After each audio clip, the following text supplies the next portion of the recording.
안녕하세요. 미리네 라이브 상모모입니다. 토트넘과 울브스와 토트넘의 EPL 2라운드 경기가 치러졌습니다. 개막전에서 맨시티를 이겼던 토트넘은 2라운드에서 누누 감독의 전팀인 울버햄튼을 상대로 고전을 면치 못했죠. 다행히 전반 9분 알리가 얻어낸 페널티킥 골을 후반 끝까지 지키는 플레이를 보여주며 1승을 더 챙겼고 개막 이후 2연승을 달렸습니다. 다만 우려되는 소식이 있죠. 손흥민 선수가 햄스트링 부상을 당한 것이 아니냐는 의문들이 제기되고 있습니다. 그리고 이날 케인 선수의 교체 출전 관련 내용도 함께 다뤄보도록 하겠습니다. 네, EPL 개막 이후 강팀들이 뜨겁습니다. 다만 아스널은 구단 역사에 남을 최악의 출발을 하고 있습니다. 118년 동안 무득점에 2연패를 당하며 이래 없던 최악의 출발을 한 아스날과 달리 첼시, 맨시티, 맨유, 토트넘은 나쁘지 않은 출발을 하고 있습니다. 우리 손흥민 선수가 있는 토트넘도 이번 시즌 챔피언스 리그에 나서지는 못하지만 리그에서는 개막 이후 2연승 가도에 올라타며 슬슬 시동을 걸었습니다. 다만 이날 경기에서 우리 손흥민 선수가 불편한 듯한 걸음걸이로 교체 아웃되었습니다. 토트넘의 2라운드 경기는 토트넘이 델레알리의 골을 지켜내며 1승과 더불어 승점 3점을 챙기긴 했지만 울브스의 파상 공세를 막아내느라 애를 먹었죠. 이런 도중 후반 27분 손흥민과 해리케인이 교체를 하며 손흥민 선수가 벤치로 교체 아웃되었습니다. 토트넘 관련 소식들을 전해주는 골드 기자가 남긴 손흥민 선수의 웜업 통증 관련 내용인데요. 골드 기자는 자신의 트위터에 손흥민이 워밍업 도중에 의료진과 나왔고 완전히 편해 보이진 않았다. 그리고 자유롭게 뛰지 못했다며 손흥민이 큰 부상이 아니길 바란다는 내용을 볼 수 있었는데요.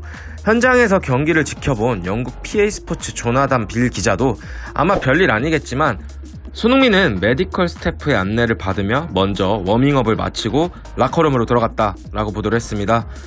손흥민 선수의 부상이 큰 부상이 아니길 바라며 손흥민 선수의 햄스트링 이상설 관련하여 누누 감독도 인터뷰 때 언급을 했죠. 손흥민의 햄스트링 이상과 관련한 누누 감독의 인터뷰에서 답할 게 없다. 그는 지금 괜찮고 몸을 푸는 도중 이상한 느낌이 든다고 했지만 뛰는데 문제가 없었다. 모르겠다. 살펴봐야 하고 손흥민에게 미안하다라고 전하며 손흥민의 부상을 진심으로 염려하는 모습과 진심으로 손흥민 선수를 아끼는 모습을 볼 수 있었습니다. 손흥민 선수는 정밀 검사를 진행할 예정이고요. 정밀 검사 후 정말 햄스트링에 문제가 있는 것인지에 대해 공식 발표를 한다니까요. 저희 미리네 라이브에서 손흥민 관련 소식은 또 추가적으로 공유를 드리도록 하겠습니다. 부디 손흥민 선수의 햄스트링 부상이 없었으면 합니다. 근데 조심스레 예측을 해보자면 우리 손흥민 선수의 허벅지 근육은 괜찮을 거라고 저희 미리네는 판단하고 있습니다. 여러분 동네 축구에서 조기 축구를 할 때도 한번 쥐가 나거나 햄스트링이 올라오게 되면 살짝 걸을 때도 근육이 올라오는 걸 몸소 느끼셨을 분들도 많았었을 텐데요.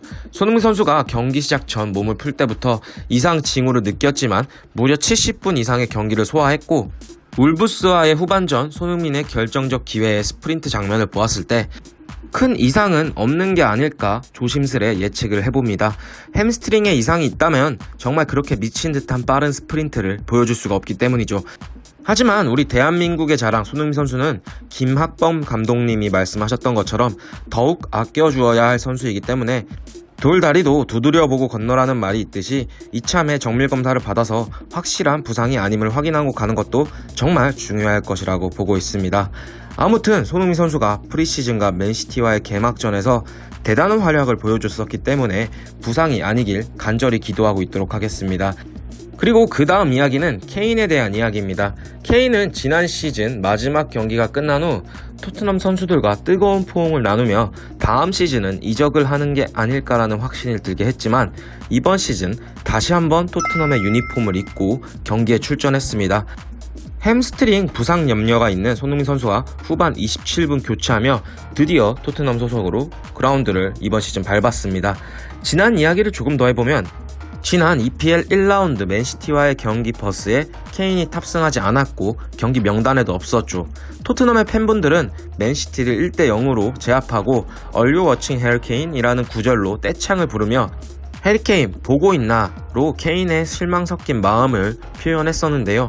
이번 2라운드 울브스와의 경기에 교체 출전한 해리케인에 대해 완전 느낌이 달라졌습니다. 울브스와의 원정 경기에 토트넘 팬들도 자리 잡고 있었고 경기장에서는 생각했던 분위기와 사뭇 다른 상황이 벌어졌습니다. 원정 경기에 참석한 토트넘의 팬들은 케인이 준비하는 과정부터 그를 향해 응원의 목소리를 전했고 팬들의 비판을 받아왔던 케인이기 때문에 그래도 잉뽕이 여전하긴 하구나를 알 수 있는 장면이었는데요. 경기를 마친 뒤 케인의 달라진 모습도 볼 수 있었죠. 경기를 마친 뒤 케인은 직접 팬들 앞으로 다가가 인사를 건넸다고 합니다. BBC의 보도에 따르면 경기 종료 휘슬이 울리자 케인은 누누 감독과 인사를 나누기도 전에 먼저 토트넘의 팬들을 찾아가 박수로 화답했다라고 전했고 그런 팬들 역시 케인을 향해 박수로 화답했다라는 보도를 하였습니다. 그리고 이뿐만이 아니라 케인은 경기가 끝난 직후 SNS에 자신과 관련된 사진 2장을 게시하며 눈부신 승리라는 글을 올렸고 사진에는 경기 중 모습과 경기 후 팬을 찾아 걸어가는 자신의 뒷모습이 들어가 있는 사진을 남기며 토트넘에 대해 달라진 온도차를 볼 수 있는 여러 행동들을 보여줬습니다. 참 천덕꾸러기 같은 행동을 보이던 케인이 이제는 사뭇 달라진 행동을 하고 있는 걸 볼 수 있는데요. 여름 이적 시장이 일주일밖에 남지 않은 만큼 케인 스스로도 토트넘에서의 생활을 더 해야 한다는 느낌을 직감적으로 받아서일까요? 이전과는 다른 행동을 보이며 토트넘 팬들을 향해 사과 섞인 행동을 볼 수 있었습니다. 그리고 토트넘과 맨시티의 이적료 줄다리기 협상은 아직까지 현재 진행 중인 걸로 알려져 있으며 이적 시장이 문을 닫기 1분 전까지는 케인의 이적 관련 공식 내용은 알기 어려울 것입니다. 하지만 케인도 느낌적으로 토트넘의 잔류를 직감하며 이제는 달라진 행동들을 보여주고 있지 않나 싶습니다. 그리고 토트넘의 입장에서는 이번 시즌 만약 케인이 잔류하게 된다면 다음 시즌에는 비싼 가격을 받고 이적을 시키더라도 이번 시즌 빅4 안에 꼭 마감을 하여 챔피언스 리그 티켓을 따는 게 정말 최우선의 목표일 것입니다. 레비 회장이 무슨 생각을 하고 있는지 알긴 어려우나 아마도 이번 시즌은 무조건 빅4로의 진입을 노리고 있을 것이라고 생각을 하고 파라티치 단장이 남은 이적 시장에서 어떤 성과를 가져와서 토트넘을 변화시킬 수 있을지도 주목할 만한 대목입니다. 아무튼 우리 손흥민 선수의 정밀 검사 결과가 나오는 대로 추가 소식을 전해드릴 예정이며 큰 부상이 아니기를 기원하고 있도록 하겠습니다. 그리고 손흥민 선수가 복귀하게 된다면 케인과 또 다시 함께 뛰는 모습을 이번 EPL 3라운드에서는 보여줄 수 있을지도 궁금하네요. 손흥민과 케인 모두 파이팅이고 우리 손흥민 선수는 부상이 정말로 아니었으면 좋겠습니다. 우리 손흥민 선수 다음 경기에도 꼭 출전해서 리그 2호 골을 넣는 모습을 보여줬으면 좋겠습니다. 오늘 영상은 여기까지이고요. 영상 시청해주셔서 정말 감사드립니다.